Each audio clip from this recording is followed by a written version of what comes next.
up to surprise you, Alicia. Guess what he found? You fucking somebody else and you were supposed to be his girlfriend, you bitch. Alicia Keys' rise to fame just got hit with some serious drama. Jaguar Wright spilled some wild tea, and what Clive Davis allegedly said behind closed doors? It's jaw-dropping. When Empire State of Mind dropped in 2009, everyone thought Alicia was always Jay-Z's first choice. But behind the scenes, it's a whole different story.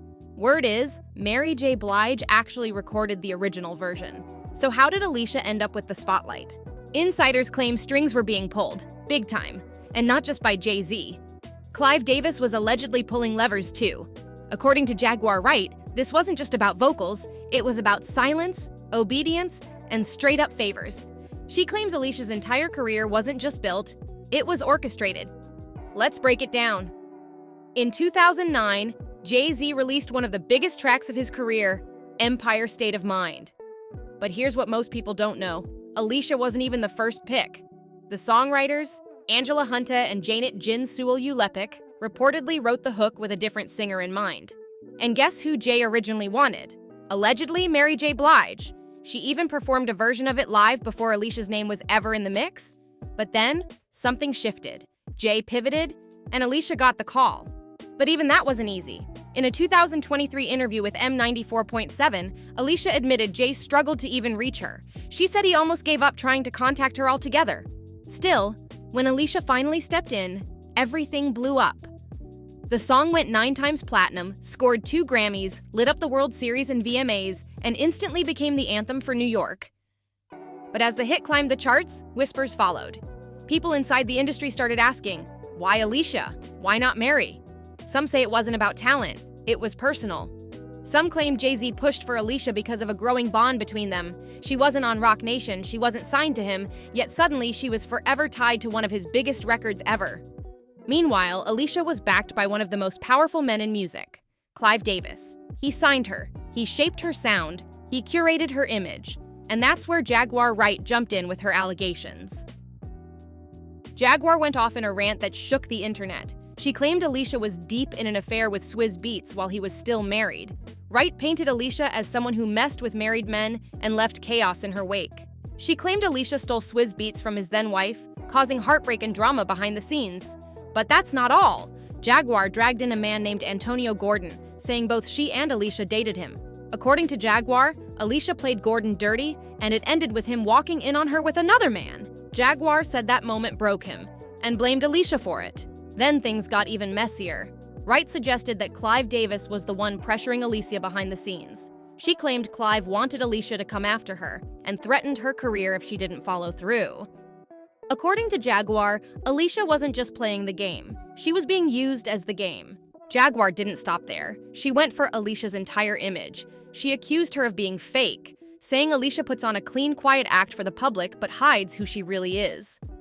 Wright even brought up a moment at BB King's when she clowned Alicia for her acne, mocking her appearance in front of people. Then she challenged her to a fight, claiming she'd win and saying Alicia hides behind her good girl persona. And while Jaguar aired it all out, Alicia stayed silent.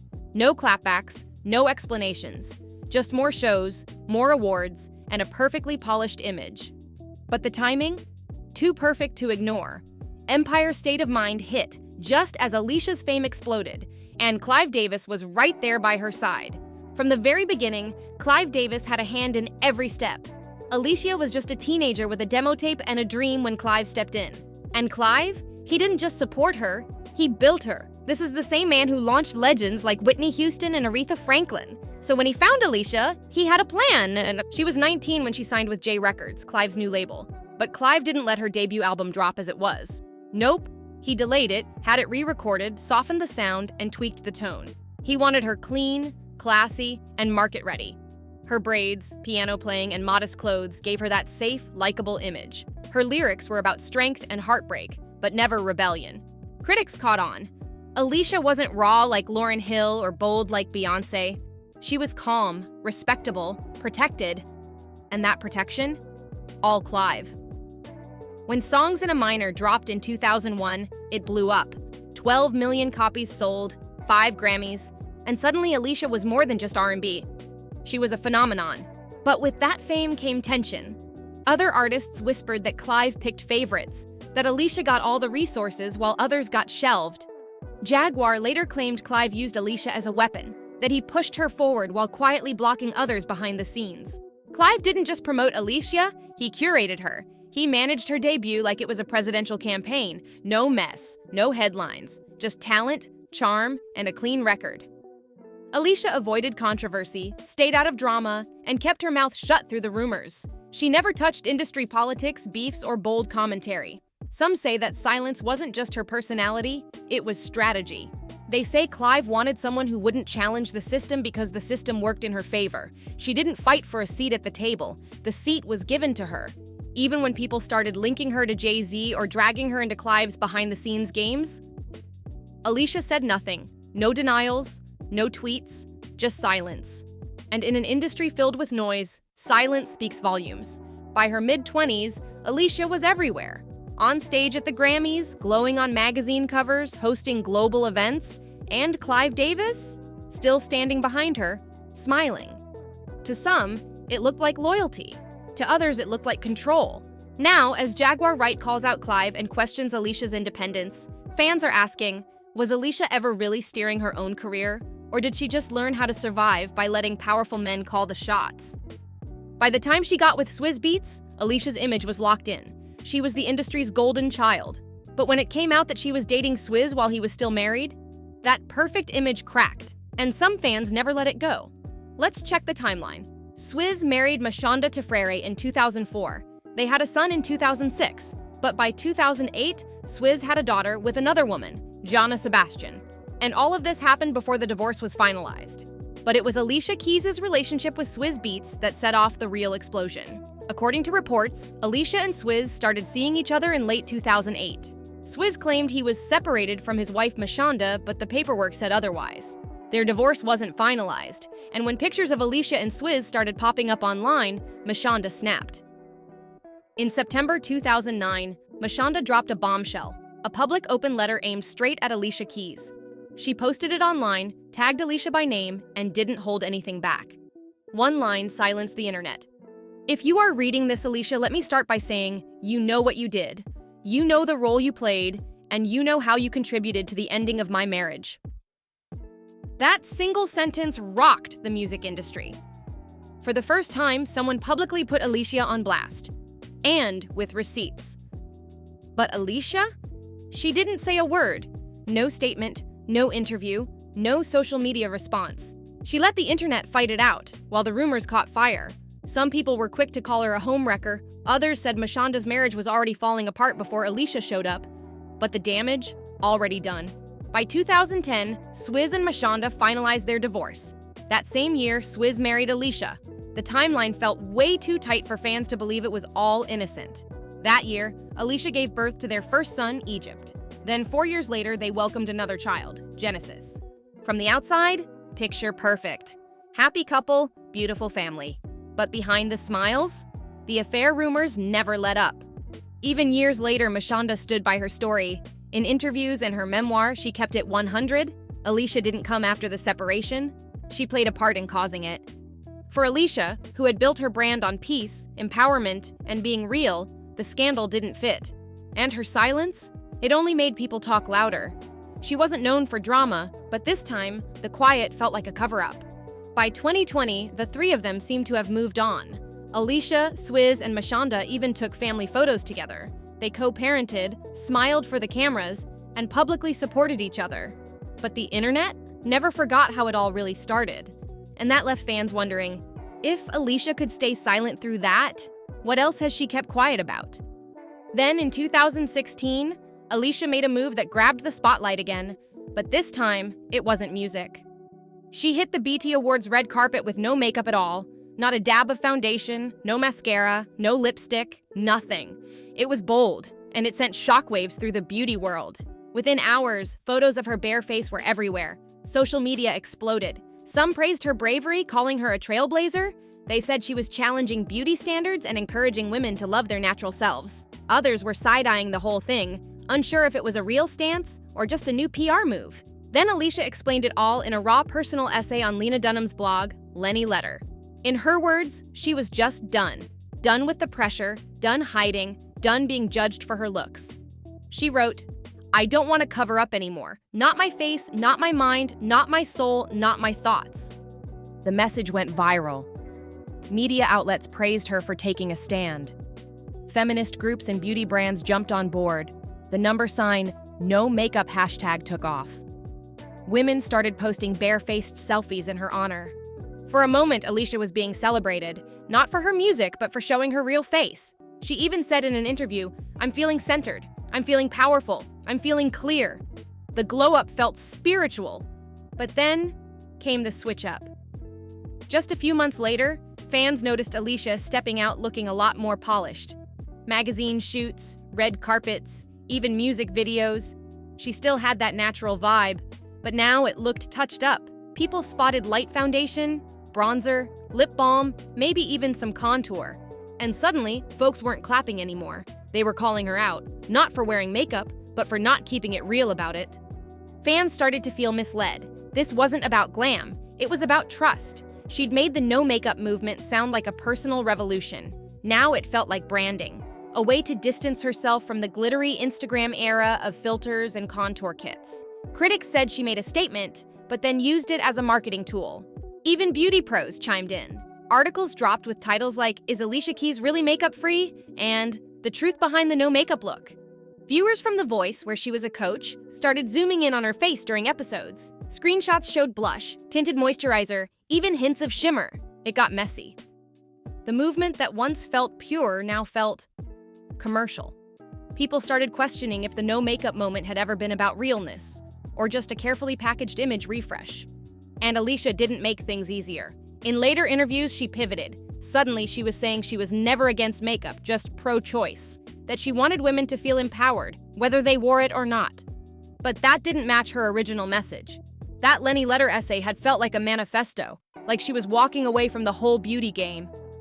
Now she was back in full glam, while still riding the no makeup wave. Some fans felt betrayed. Others said she's allowed to change her mind. But either way, the backlash grew. People said she should have just kept it honest, say she changed instead of pretending the glow-up was still natural. And then came the deeper conversation about privilege. Alicia's natural look came with a full team. High-end skincare, personal chefs, trainers, dermatologists, facials. Most people don't have that kind of help.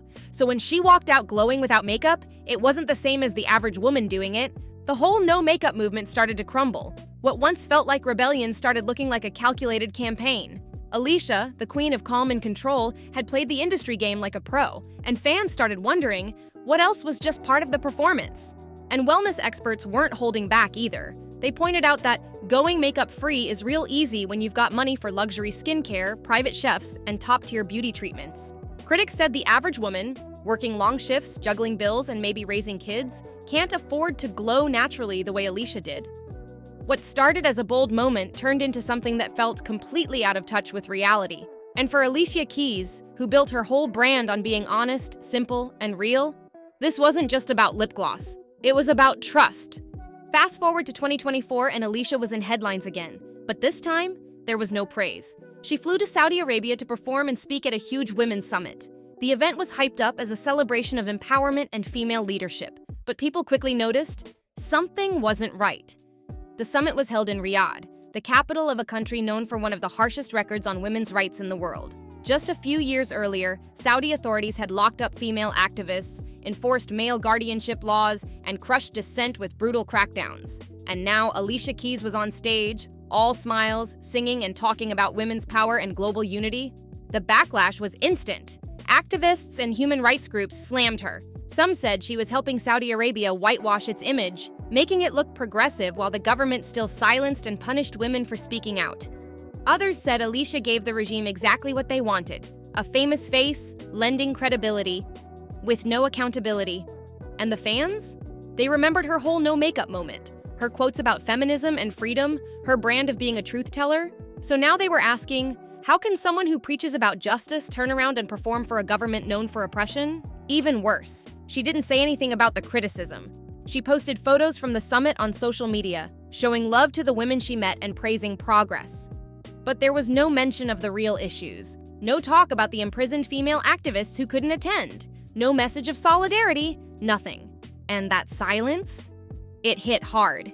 Because while she was up there giving speeches, women in that same country were still being denied basic rights, still needing permission just to travel or speak freely. To a lot of people, this wasn't just a PR fumble. This was a betrayal. Alicia built her image on being different from the rest. She didn't play the industry's shady games, until now, when she walked right into one of the biggest ones ever. Even other celebs started distancing themselves. Some international artists who refused to perform in Saudi Arabia posted quiet reminders about why they stayed away, mentioning things like the murder of journalist Jamal Khashoggi, the abuse of women and LGBTQ+ folks, and the country's strict censorship. But Alicia? She kept it pushing. No apology, no clarification, no honest conversation with her fans. Just more performances, more posts, more peace sign emojis. But the damage? Already done. And this wasn't even about cancel culture. This was about accountability. When you market yourself as a voice for justice and then accept a check from a regime built on control, people are going to start asking questions.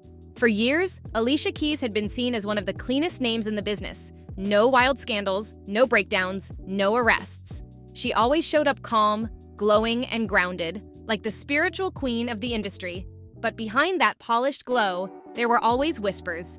Industry insiders had been talking for years. Studio engineers, tour staff, even past collaborators.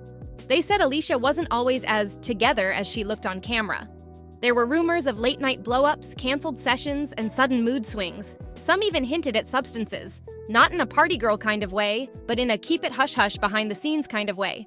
No one ever went public, no solid proof, but those whispers kept circling. And they didn't come from gossip blogs, they came from inside the game.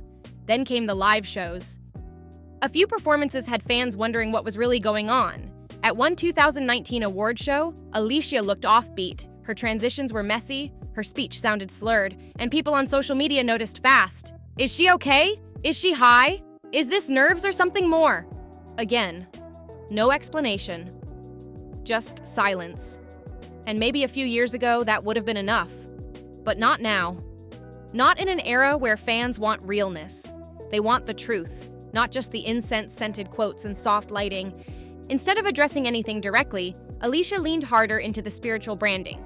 Yoga videos, guided meditations, healing frequency music, interviews with floating phrases about energy and vibrations. It looked peaceful on the surface, but to some, it felt like a smokescreen, like a carefully designed way to cover up whatever was really going on behind the scenes. And people started re-examining everything. The no makeup movement, the women's rights summit, the music, the silence. Was it all part of a carefully built persona? Because when you really look at it, Alicia went from a gritty R&B artist in braids and boots to a barefoot spiritual guru with luxury skincare deals in less than 10 years. And transformations like that, they don't happen alone. The name Clive Davis kept popping up, then CelebBeatz, Rock Nation. Her entire circle was full of people who knew how to shape a star, who knew how to manage headlines, spin stories, and bury the messy parts. Even PR experts have said when Alicia gets bad press, it disappears fast. Blogs go silent, articles get reworded, interviews get pulled. That kind of control costs money. And it doesn't happen unless someone's actively protecting the image. So when people ask if Alicia Keys is hiding something, it's not just about rumors, it's about perception. Maybe the world never really knew who she was. Maybe the Alicia we saw was just one version, one carefully constructed version, of a much more complicated story. Was she the truth teller, the grounded healer, or just another industry product with good PR? One thing's for sure, the silence around Alicia Keys speaks louder than any song. That's it for this video. Hit that like button, drop your thoughts in the comments, and don't forget to subscribe for more celebrity deep dives just like this. See you next time on CelebBeatz.